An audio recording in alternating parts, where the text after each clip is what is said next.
السلام علیکم ورحمۃ اللہ وبرکاتہ۔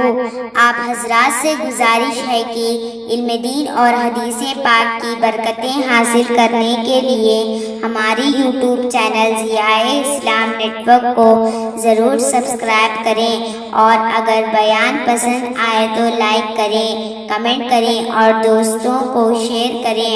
بیل آئیکن دبانا ہرگز نہ بھولیں تاکہ ہم جب بھی نیا بیان اپلوڈ کریں تو سب سے پہلے نوٹیفیکیشن آپ تک پہنچے۔ شکریہ۔ السلام علیکم ورحمۃ اللہ تعالی وبرکاتہ۔ نحمدہ ونصلی علی رسولہ الکریم، اما بعد فاعوذ باللہ من الشیطان الرجیم، بسم اللہ الرحمن الرحیم۔ رب زدنی علما۔ صدق اللہ مولانا العظیم وصدق رسولہ النبی الامین الکریم، ونحن علی ذلک لمن الشاہدین والشاکرین والحمد للہ رب العالمین۔ اللہ رب محمد صلی اللہ علیہ وسلم، نحن عباد محمد صلی اللہ علیہ وسلم۔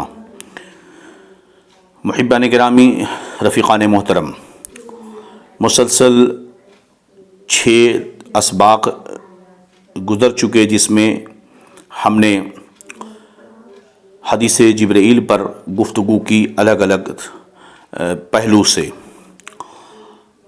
اور جسے ہم نے اپنے نیٹ ورک ضیاء اسلام نیٹ ورک یوٹیوب چینل پر اپلوڈ بھی کر دیا ہے۔ آپ وہاں سے افادہ حاصل کر سکتے ہیں۔ حدیث جبریل چونکہ یہ متعدد کتابوں میں، کتب احادیث میں کچھ تقدیم و تاخیر اور کمی اور زیادتی کے ساتھ کئی ایک صحابہ کرام سے مروی ہے، جس کا ہم نے ذکر اپنے درس نمبر 6 میں کر دیا ہے۔ ان ساری چیزوں کو جمع کر دیا جائے تو بہت سارے اعتراضات خود بخود ختم ہو جاتے ہیں۔ مثلا یہ کہ آنے والا آیا اور اس نے سلام نہیں کیا، اور جو حدیث مشکات شریف میں مروی ہے اس میں یہ بھی نہیں ہے کہ آنے والے نے اجازت طلب کی ہو، مگر ہم نے گزشتہ سبق میں مسند امام اعظم سے جو روایت پیش کی اس میں یہ ہے کہ آنے والے نے سلام بھی کیا اور قریب بیٹھنے کی اجازت بھی طلب کی ہے۔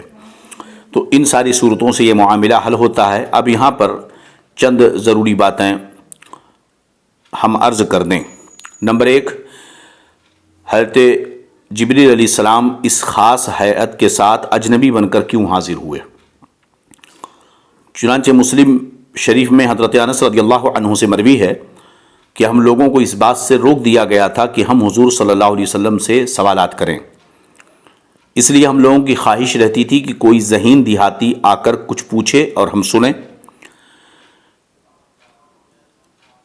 اور بعد میں سرکار دو جہاں صلی اللہ علیہ وسلم نے باوجود اس کے کہ اتنے عام دے دیا تھا کہ جو پوچھنا چاہو پوچھو، مگر ہیبت کی وجہ سے کوئی کچھ نہیں پوچھ سکا۔ اس لیے حضرت جبریل امی اجنبی بن کر کے حاضر ہوئے کہ صحابہ یہی سمجھیں کہ یہ کوئی دیہاتی ہے۔ اگر صحابہ کرام کو یہ معلوم ہو جاتا کہ یہ جبرائیل ہیں تو اس کا امکان تھا کہ صحابہ پر ان کی ہیبت طاری ہو جاتی، اور یہ بھی ہو سکتا تھا کہ ان کی زیارت میں صحابہ منہمک ہو جاتے، مشغول ہو جاتے، ڈوب جاتے، اور ان کے سوالات اور جوابات کو کما حقہ یاد نہ رکھ پاتے۔ ظاہر سی بات ہے اگر صحابہ کو یہ پتہ چلتا کہ یہ جبرائیل ہیں تو کیا گفتگو ہو رہی ہے اس پر توجہ دینے کے بجائے وہ ان کی زیارت میں مشغول ہو جاتے اور کسی اور دوسری چیز میں وہ کھو جاتے۔ اس لیے حضرت جبریل علیہ السلام ایک اجنبی مسافر کی شکل میں حاضر ہوئے۔ دوسرے یہ کہ آپ سرکار کے ایک قریب آئے اور کنارے پہنچ کر سلام آپ نے کیا اور بار بار نزدیک آنے کی اجازت مانگی۔ تو جب قریب پہنچ چکے تھے، سلام کر لیا تھا، تو بار بار اجازت کیوں مانگی؟ یہ اس لیے تھا کہ تمام حاضرین ان کی طرف متوجہ ہو جائیں۔ جب بار بار سوال کریں گے تو سارے لوگ ضرور، ظاہر سی بات ہے، متوجہ ہو جائیں گے کہ یہ کیوں بار بار قریب آنے کی اجازت مانگ رہا ہے۔ نیز یہاں یہ بھی بتانا تھا کہ بزرگوں کے بہت نزدیک بلا ان کی اجازت کے نہیں جانا چاہیے، خصوصاً جب مجلس بھری ہو۔ کچھ لوگ ایسے ہوتے ہیں کہ بالکل بزرگوں پر ٹوٹ پڑتے ہیں اور اسی کو سب کچھ سمجھتے ہیں۔ اس میں توہین بھی ہوتی ہے، بے ادبی بھی ہوتی ہے، اور یہ کہ اس عظیم بزرگ کو تکلیف بھی پہنچتی ہے، جیسا کہ ہمارے اکابرین بزرگان دین کی آمد پر ایسا لوگ کرتے بھی ہیں۔ احتیاط یہی ہے کہ ادب کو ملحوظ رکھیں۔ ہم نے بارہا دیکھا کہ سرکار تاج الشریعہ بدر الطریقہ وارث علوم اعلی حضرت مظہر مفتی اعظم ہند جانشین سرکار مفتی اعظم ہند علامہ اختر رضا خان ازہری رضی اللہ تعالیٰ عنہ کی آمد پر، یا حضور سرکار محدث کبیر دامت ظلہ نورانی کی آمد پر، سرکار گلزار ملت کی آمد پر، یا غیاث ملت کی آمد پر جو ہمارے اکابرین ہیں، لوگ ٹوٹ پڑتے ہیں، ادب کو ملحوظ نہیں رکھتے ہیں۔ یہ خیر ان کی محبت ہے، ان کی محبت کی ہم قدر کرتے ہیں، مگر حدیث جبریل سے ہمیں یہ درس ملتا ہے کہ بزرگوں کے بہت قریب جانے کے لیے بغیر اجازت کوشش نہیں کرنا چاہیے، بلکہ ادب کو ملحوظ رکھیں۔ دوسرے کہ آپ گردن پھلانگتے ہوئے آگے آئے، ایسا کیوں ہوا؟ ہو سکتا ہے کہ اس کے بغیر قریب آنا ممکن نہ ہو۔ نیز اس کی بہت بڑی وجہ جو زیادہ سمجھ میں آتی ہے کہ صحابہ یہی چاہ رہے تھے کہ آنے والا کوئی دیہات سے ذہین آدمی آئے، کیونکہ جب منع کر دیا گیا پوچھنے سے تو شہر کے لوگوں کو تو علم تھا کہ نبی کریم صلی اللہ علیہ وسلم سے بار بار سوال کرنا منع کر دیا گیا ہے، لیکن دیہات والوں کو یہ معلوم نہیں تھا، اس لیے صحابہ کی خواہش تھی کہ دیہات سے کوئی آئے ذہین آدمی اور سوال کرے۔ تو کود پھان کر کے قریب آنا یہ دیہاتیوں کا ایک طریقہ ہے، بدویانہ طریقہ ہے، اس لیے حضرت جبریل امین نے یہ طریقہ اختیار کیا کہ لوگ یہی سمجھیں کہ یہ واقعی کوئی بدوی ہے، کوئی دیہاتی ہے۔ اور یہ بھی بات کہ گھٹنے سے گھٹنا ملا کر بیٹھے، زانوئے اقدس پر ہاتھ رکھ کر کے بیٹھے۔ ایسا کیوں؟ یہ بتانے کے لیے کہ تلمیذ اور استاذ، شاگرد اور استاذ میں جتنی معانست ہوگی، قرب ہوگا، اتنا ہی زیادہ فیض ہوگا۔ ظاہر سی بات ہے، جتنا ہی شاگرد اپنے استاد سے محبت کرے گا اور ان کی قدر و تعظیم و عزت کرے گا، اور استاد جس قدر مہربانی کرے گا، اسی طرح اتنا ہی زیادہ فیض حاصل ہوگا۔ آپ دیکھ لیں کہ خانواد اعلی حضرت میں سرکار مفتی اعظم ہند تاجدار اہل سنت رضی اللہ تعالی عنہ سب میں سب سے زیادہ حضور تاج شریعہ علامہ اختر رضا خضری رضی اللہ تعالی عنہ کو پسند کرتے تھے اور مانتے تھے، اور ان پر اپنے رحم و کرم اور نظر و کرم بھی فرمایا کرتے تھے اور اعتماد بھی فرمایا کرتے تھے، اور اسی کا نتیجہ ہے کہ ثانیہ مفتی اعظم ہند بن کر دنیا میں سرکار تاج شریعہ جو ہے پہچانے گئے اور جو ہے چمکے۔ اسی طرح سرکار محدث کبیر دامت ظلہ نورانی کی ذات مقدس کو لے لیں، آپ کی سمجھ میں زیادہ آئے گا یہ کہ سرکار محدث کبیر دامت ظلہ نورانی پر حضور حافظ ملت رضی اللہ عنہ کا خصوصی فیضان تھا، اور یہ کہ دیگر طلباء کے بالمقابل حضور حافظ ملت رضی اللہ تعالیٰ عنہ سے حضور محدث کبیر بہت قریب تھے، بڑی قدر عزت و تعظیم کرتے تھے، اور حضور حافظ ملت رضی اللہ تعالیٰ عنہ سرکار محدث کبیر پر بہت ہی نظر کرم فرمایا کرتے تھے، یہاں تک کہ دورہ بخاری ختم ہونے کے بعد 2 سال اور الگ سے پڑھایا تخصص کے ساتھ، اور یہ بھی فرمایا کہ جو کچھ میں نے صدر الشریعہ سے لیا وہ میں نے مولوی ضیاء المصطفیٰ کو دے دیا ہے۔ تو آج نتیجہ یہ ہے کہ پورے دنیا میں حضور محدث کبیر کے نام سے جانے جاتے ہیں، امیر المومنین فی الحدیث کے نام سے جانے جاتے ہیں، ممتاز الفقہاء و محدثین کے نام سے جانے جاتے ہیں۔ تو جتنا ہی قرب ہوگا اتنا ہی فیض حاصل ہوگا۔ اب حدیث میں یہ الفاظ ہے فوضا یدہ علی فخذہ، اس میں جو یدہ ہے، یدہ اس کی ضمیر کا مرجعات متعین ہے کہ آنے والا آدمی اس نے اپنے ہاتھ کو رکھا۔ البتہ فخذہ میں جو علی فخذہ میں ہی ضمیر میں 2 احتمال ہے، ایک یہ کہ اس کا مرجع حضور اقدس صلی اللہ علیہ وسلم ہوں، تو یہ معنی ہوں گے کہ آنے والے نے اپنا ہاتھ سرکار دو جہاں صلی اللہ علیہ وسلم کے ایران مقدس پر رکھا۔ دوسرے کہ اس کا مرجع بھی وہی شخص ہو، رجل ہو جو آیا ہے، تو یہ معنی ہوگا کہ آنے والے نے اپنے دونوں ہاتھ اپنے زانو پر رکھا۔ تو اپنا شاگرد جب اپنا استاد سے انتہائی قرب حاصل کرے اور اس کے بعد نماز کی طرح بیٹھے اپنے رانوں پہ ہاتھ رکھ کر، اس پہ زیادہ ادب ہے، اور اگر اپنے استاد کے ران پر ہاتھ رکھے تو اس میں ایگانگیت، اپنائیت کا بہت زیادہ اظہار ہوتا ہے، نیز اس میں مطلب دیہاتیوں کا طریقہ یہ ظاہر ہوتا ہے، تو یہ بھی ایک روایت کے حساب سے واضح ہوتا ہے۔ چلیے، پہلی صورت یعنی کہ انہوں نے سرکار کے ران مقدس پر ہاتھ رکھا، یہ ہم کہتے ہیں کہ اس میں بدویانہ طریقے کے ساتھ ساتھ زیادہ بہتری، کیونکہ ایک روایت ہے سلیمان تیمی کی روایت میں تصریح ہے کہ وضع یدہ علی رکبۃ النبی صلی اللہ علیہ وسلم، اور ایک روایت دوسرے روایت کی تفسیر ہوتی ہے۔ اس میں یہ جو سلیمان تیمی کی روایت ہے اس میں یہ تصریح ہے کہ آنے والے شخص نے اپنے ہاتھ کو نبی کریم صلی اللہ علیہ وسلم کے گھٹنے پہ رکھا، اور ایک روایت دوسرے کی تفسیر ہوتی ہے۔ اسی طرح بغوی اور اسماعیل تیمی نے اسی پر جزم فرمایا، اور علامہ امام طیبی نے اس کو جو ہے ترجیح دی ہے۔ اب دوسری ایک اور بات یہاں پر کہ آنے والا سفید شفاف بے داغ لباس پہن کر حاضر ہوا ہے، یہ کیوں؟ اس میں یہ نقطہ ہے، اس بات کی طرف اشارہ ہے کہ تلمیذ کو، شاگرد کو استاذ کے سامنے اس طرح حاضر ہونا چاہیے کہ اس کا ذہن ایک دم بالکل کسی بھی طرح کے گھمنڈ سے یا تکبر سے یا کسی بھی نفرت سے یا کسی بھی طرح کے باطنی چیزوں سے اس کا جو ہے دامن ذہن جو ہے ملوث نہ ہو، پاک اور صاف ہو، اور اسی طرح ظاہری طور پر بھی اس کے کپڑے میں نظافت ہو، پاکیزگی ہو، ستھرائی ہو، کیونکہ اگر کپڑا وغیرہ گندا رہے یا اس کے اندر صاف صفائی نہ رہے تو اس سے بھی تنفر پیدا ہوتا ہے بے اچھی طبیعت والوں کے لیے۔ اور ایک اور چیز یہ ہے کہ بال اس کے انتہائی کالے تھے، تو سیاہ بال ہونا یہ جوانی کی نشانی ہے۔ اس میں اس بات کی طرف اشارہ ہے کہ طالب علم کا بہترین زمانہ جوانی ہی ہے کہ اس میں محنت و مشقت وہ زیادہ کر سکتا ہے۔ اور ایک روایت میں ہے کہ انتہائی خوبصورت بہترین خوشبو کے ساتھ آئے، تو اس میں اس بات کی طرف اشارہ ہے کہ یہ نقطہ ہے کہ شاگرد کو چاہیے کہ استاذ کے حضور اچھی ہیئت میں حاضر ہو، جس سے اس کی طرف قلبی میلان پیدا ہو، ایسی ہیئت میں نہ حاضر ہو کہ اسے نفرت اور تکدر پیدا ہو، قریب ہونے سے اس کا دل گھبرائے۔ اب یہاں پر آنے والے نے ایمان باللہ، اس نے سوال کیا کہ آپ مجھے اسلام کے بارے میں بتائیے۔ نبی کریم صلی اللہ تعالیٰ علیہ وسلم نے اسے اسلام کے بارے میں بتایا، ایمان کے بارے میں بتایا۔ اب ایمان اور اسلام کے تعلق سے ہم نے گزشتہ سبق میں بڑی وضاحت کر دی تھی کہ ایمان اور اسلام میں بظاہر فرق نظر آتا ہے، مگر معال کے اعتبار سے دونوں ایک ہیں، ان کے درمیان کوئی فرق نہیں ہے۔ ظاہر سی بات ہے کہ اللہ رب العزت نے جو ارشاد فرمایا وَمَن يَبْتَغِ غَيْرَ الْإِسْلَامِ دِينًا فَلَن يُقْبَلَ مِنْهُ، کہ جو اسلام کے علاوہ کوئی اور دین پسند کرے تو ہرگز قبول نہیں کیا جائے گا۔ اور جو ہے اللہ رب العزت نے ارشاد فرمایا کہ اسے صرف اور صرف ان دین عند اللہ الاسلام، اللہ کے نزدیک جو ہے جو دین پسندیدہ ہے وہ دین اسلام ہے۔ تو اگر ایمان اور اسلام کو دونوں الگ الگ کیا جائے تو اس سے سمجھ میں آتا ہے کہ ایمان الگ چیز ہے، حالانکہ ایسا نہیں ہے۔ اور اسی حدیث پاک میں دو ساری تشریحات کو سامنے رکھیں تو نبی کریم صلی اللہ علیہ وسلم نے ساری چیزوں کو کہا کہ جاء یعلمکم دینکم، یہ جبریل ہیں جو تمہارے پاس آئے تھے، اتاکم لیعلمکم دینکم، یہ تمہارے پاس آئے تھے تاکہ تمہیں تمہارا دین سکھا دیں۔ تو اب ایمان پر بھی گفتگو ایک اچھے طریقے سے آپ کے سامنے کی جا چکی ہے۔ یہاں پر ایمان کی تعریف میں کچھ باتیں ہیں جو ضروری ہیں ہم آپ کے سامنے کر دیں۔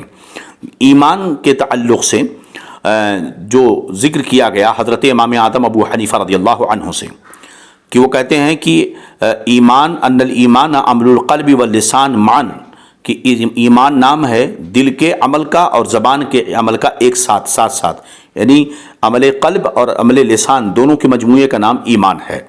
تصدیق قلبی پائی جانی چاہیے اور اقرار باللسان ہو، زبان سے اس کا اقرار ہو۔ اب یہ اقرار باللسان یہ رکن ہے یا شرط ہے اجرائے احکام کے لیے؟ تو دونوں قول کیے گئے ہیں، بعض لوگوں نے کہا کہ یہ شرط ہے، بعض لوگوں نے کہا یہ رکن ہے۔ تو یہ روایت حضرت امام اعظم ابو حنیفہ سے بھی ہے، حضرت امام اشعری سے بھی ہے، اور امام منصور ماتوریدی وغیرہ سے بھی ہے۔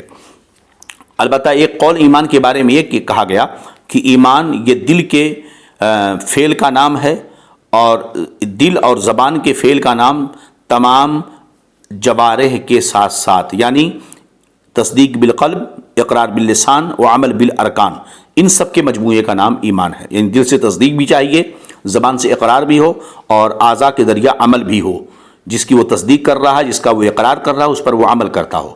یہ قول کن لوگوں کا ہے؟ یہ اصحاب حدیث سیدنا امام مالک، امام شافعی اور امام احمد اور امام اوزاعی وغیرہ کا ہے۔ اور امام شافعی رضی اللہ تعالیٰ عنہ سے یہ بھی منقول ہے کہ انہوں نے کہا کہ ایمان وہ تصدیق ہے اور اقرار ہے اور عمل ہے، یعنی ان تینوں کے مجموعے کا نام ایمان ہے۔ اب دونوں تعریفوں کو سامنے رکھیں۔ امام اعظم ابو حنیفہ رضی اللہ عنہ سے جو ایمان کی تعریف منقول ہے وہ یہ ہے کہ ایمان نام ہے تصدیق بالقلب اور اقرار باللسان کے مجموعے کا۔ البتہ یہ اقرار باللسان یہ اجراء احکام کے لیے رکن ہے یا شرط ہے۔ امام شافعی رضی اللہ عنہ کے قول کے مطابق ایمان نام ہے تصدیق بالقلب، اقرار باللسان اور عمل بالارکان کے مجموعے کا۔ اب ان دونوں تعریفوں کی وجہ سے مسائل کیا نکلیں گے، فرق کیا ہے ان دونوں کے درمیان؟ تو وہ یہ ہے کہ جو دوسری تعریف امام شافعی رحمۃ اللہ علیہ کی ہے کہ تصدیق بالقلب بھی ہو، اقرار باللسان بھی ہو، عمل بالارکان ہو۔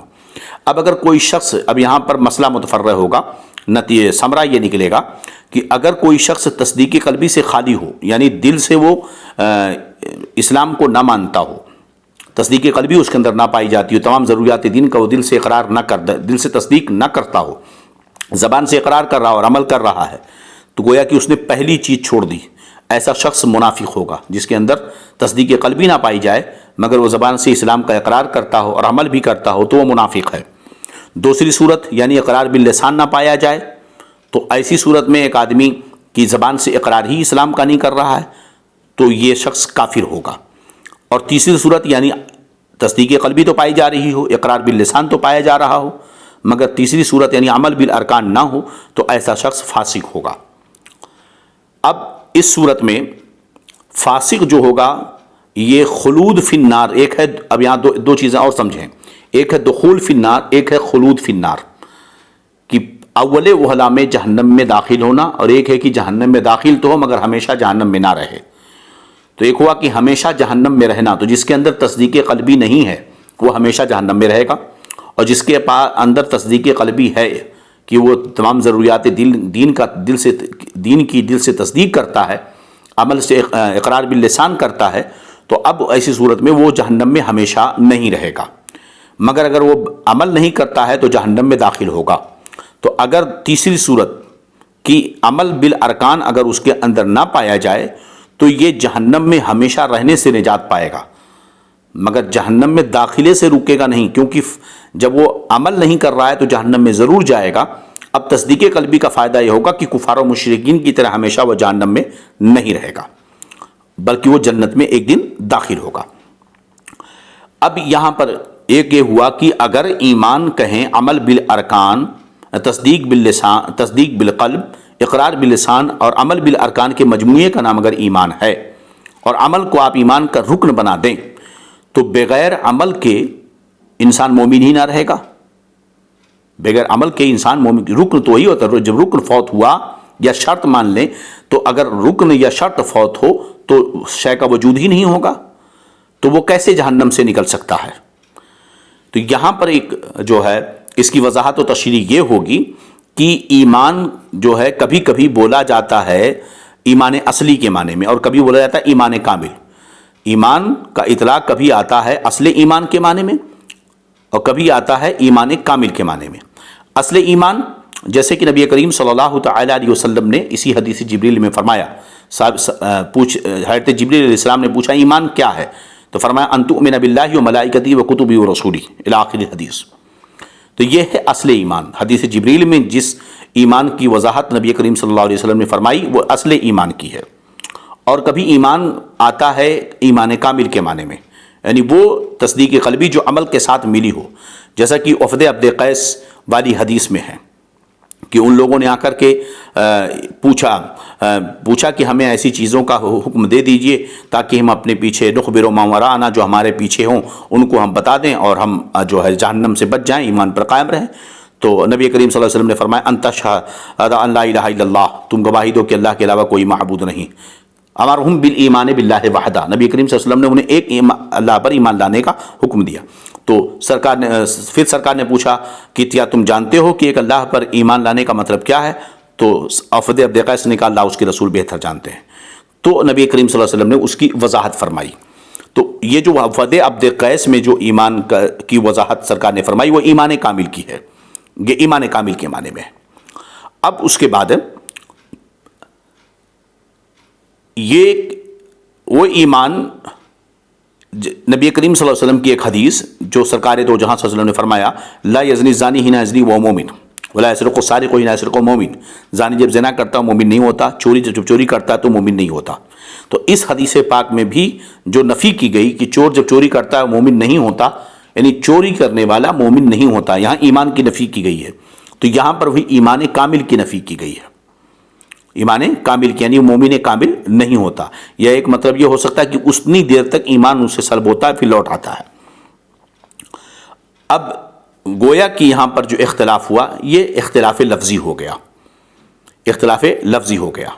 ایمان کی تفسیر اب یہاں پر کی جائے گی، معنی کے اعتبار سے کوئی اختلاف نہیں ہے، اس لیے کہ وہ ایمان جو جہنم سے روکتا ہے، جہنم میں داخل ہونے سے روکتا ہے. ایک ہوتا ہے جہاں ہمیشہ جہنم میں رہنا، ایک ہوتا ہے جہنم میں داخل ہونا. تو گنہگار مومن جہنم میں داخل ہوگا مگر جہنم میں ہمیشہ نہیں رہے گا. تو جو ایمان ہمیشہ جہنم میں رہنے سے روکے وہ تصدیق قلبی ایمان اصلی ہے، اور جو ایمان جہنم میں داخل ہونے ہی سے روک دے وہ ایمان کامل ہے. اس پر تمام مسلمانوں کا اتفاق ہے. تو لہذا وہ ایمان جو جہنم میں داخل ہونے سے روکے وہ ایمان کامل ہے، اور وہ ایمان جو جہنم میں ہمیشہ رہنے سے روکے وہ ایمان اصلی ہے، تصدیق قلبی ہے. اس پر اہل سنت والجماعت کا اتفاق ہے، برخلاف معتزلہ کے، معتزلہ اور خوارج کے. کہ خوارج یہ کہتے ہیں کہ ایمان و کفر کے درمیان ایک اور منزل ہے، منزلۃ بین منزلتین، کہ گناہ کبیرہ کا مرتکب جو ہے وہ مومن بھی نہیں رہے گا، کافر بھی نہیں رہے گا معتزلہ کے نزدیک. مگر ہم نے ایمان کی جو تشریح کی ہے وہ یہ کہ ایک ہے ایمان اصلی، ایک ایمان کامل. جس کے اندر ایمان اصلی ہو اور وہ گناہ کرے، عمل بالارکان نہ کرے، وہ فاسق مولین ہے مگر مومن ہے. مگر معتزلہ کرتے ہیں نہیں، جو ایمان والا گناہ کبیرہ کا مرتکب وہ مومن نہیں رہ جاتا. تو سوال پیدا ہوا کافر ہو گیا؟ تو اہل سنت کے نزدیک وہ کافر نہیں، مگر معتزلہ کہتے ہیں وہ کافر بھی نہ ہوا، مومن بھی نہ رہا، بلکہ بیچ میں اس کی ایک منزل ہے. اور خوارج یہ کہتے ہیں کہ نہیں، جس نے گناہ کبیرہ کا ارتکاب کیا وہ کافر ہو گیا. تو یہ معتزلہ اور خوارج کا اس میں اختلاف ہے. جبکہ معتزلہ اور خوارج کے عقیدے کا رد یہاں سے ہوتا ہے کہ نبی کریم صلی اللہ علیہ وسلم نے ارشاد فرمایا کہ وہ شخص جہنم میں جنت جس نے لا الہ الا اللہ پڑھ لیا. حضرت ابو ذر رضی اللہ تعالیٰ عنہ کی حدیث پاک ہے، ما من عبد قال لا الہ الا اللہ ثم مات علی ذلک الا دخل الجنہ. جس مومن نے لا الہ الا اللہ پڑھ لیا پھر اسی پر وہ مر گیا وہ ضرور جنت میں داخل ہو جائے گا. تو یہاں پر ایمان اصلی مراد ہے کہ وہ جنت میں ضرور جائے گا، وہ ضرور جنت میں جائے گا. جیسا کہ پھر آگے کی حدیث ہے، ابو ذر فرماتے قلت وان زنا وان سرقہ، میں نے کہا یا رسول اللہ اگرچہ وہ زنا کرے اور چوری کرے، قال وان زنا وان سرقہ، سرکار نے فرمایا اگرچہ وہ زنا کرے اور چوری کرے. تو دیکھیں سرکار دو جہاں صلی اللہ علیہ وسلم کی ایک حدیث ہے کہ لا یزنی زانی حین یزنی وہ مومن ولا یسرق السارق حین یسرق وہ مومن. زانی جب زنا کرتا مومن نہیں ہوتا، چور جب چوری کرتا تو مومن نہیں ہوتا ہے. وہاں ایمان کی نفی کی گئی. اور یہ دوسری حدیث جو حضرت ابو ذر سے مروی ہے، اس میں سرکار فرماتے ہیں کہ ما من عبد قال لا الہ الا اللہ ثم مات علی ذلک الا دخل الجنہ. جو بھی مومن لا الہ الا اللہ جو بھی بندہ لا الہ الا اللہ پڑھ لے گا پھر اسی کو مر جائے وہ ضرور جنت میں داخل ہوگا. حضرت ابو ذر کہتے ہیں اگرچہ وہ زنا کرے وہ چوری کرے، سرکار نے فرمایا ہاں اگرچہ وہ زنا کرے اور چوری کرے. تو بظاہر یہ دونوں حدیثیں ٹکرا رہی ہیں. تو اگر خوارج کی اور معتزلہ کی بات صحیح ہو تو ان دونوں حدیثوں میں تطبیق کی کیا صورت ہوگی؟ ظاہر سی بات ہے کہ جہاں سرکار نے فرمایا کہ جب آدمی چوری کرتا ہے مومن نہیں ہوتا ہے، وہاں مراد یہ ہے کہ وہ مومن کامل نہیں ہوتا، اور وہاں پر کمال ایمان کی بات ہے. اور اس حدیث ابو ذر میں کہ سرکار نے فرمایا جو لا الہ الا اللہ کہہ لے پھر اس پر مر جائے وہ ضرور جنت میں جائے گا اگر زنا کرے اور چوری کرے. تو یہاں پر ایمان اصلی کی بات ہے کہ جس کے اندر ایمان اصلی ہوگا وہ ضرور جنت میں جائے گا. یہ اور بات ہے کہ اپنے گناہوں کی سزا پانے کے بعد. اور اسی معنی میں ایک دوسری حدیث ہے جو بخاری شریف میں موجود ہے کہ نبی کریم صلی اللہ علیہ وسلم نے ارشاد فرمایا یخرج من النار من کان فی قلبہ مثقال ذرۃ من ایمان، کہ جہنم سے ہر وہ شخص نکالا جائے گا جس کے دل میں ذرے کے برابر بھی ایمان ہوگا. تو اب ان ساری حدیثوں کو سامنے رکھنے سے سارے اعتراضات ختم ہو جاتے ہیں، سارے اقوال جمع ہو جاتے ہیں کہ جو قول کیا گیا وہ ایمان کامل کا، کہ ایمان کامل و تصدیق قلبی ہے، اور ایمان اصلی وہ تصدیق قلبی ہے، اور ایمان کامل تصدیق بالقلب، اقرار باللسان اور عمل بالارکان کے مجموعے کا نام ہے. اللہ رب العزت ہمیں دارین کی سعادتوں برکتوں نعمتوں سے مالا مال فرمائے. آگے کی درس سننے کے لیے دوسرے نمبر کا درس آپ ضرور سماعت کریں. اللہ رب العزت آپ سب کو جزائے خیر عطا فرمائے. السلام علیکم ورحمۃ اللہ وبرکاتہ.